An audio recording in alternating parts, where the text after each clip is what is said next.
సరేలే ఊరుకో పరేషాని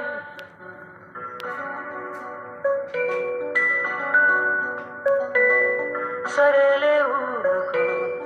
పరేషానెందుకు చలిసే ఊరిలో జనాలే ఉండరా ఎడారి దారిలో వయసెస్ ఉండదా అదోలా మూడు కాస్త మారిపోతే మూతి ముడుచుకునుంటారా ఆటలోనో పాటలోనో మూడు మళ్ళీ